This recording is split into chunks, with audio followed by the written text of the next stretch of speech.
County in central Florida, northwestern Highlands County in south central Florida, until 1 a.m. Eastern Daylight Time. At 9:07 p.m. Eastern Daylight Time, Buffalo radar indicated thunderstorms producing heavy rain in southwest Polk and northern Highlands County.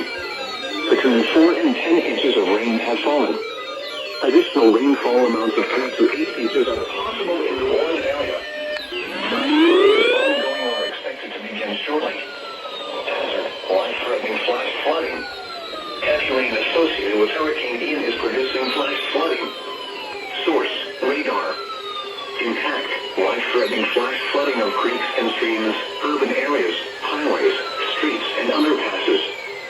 Some locations that will experience flash flooding include Sebring Regional Airport, Fort Meade, Frost Grove, Bowling Green, Hillcrest Heights, Avon Park Air Force Range, Indian Lake Estates, Babson Park, River Ranch, Florida, and Fort Greene.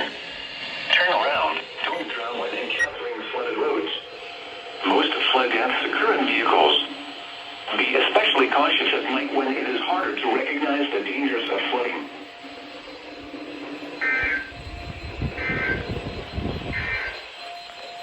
Now for the official National Weather Service forecast issued 6 p.m. Wednesday, September 28, 2022 for the K, H, B,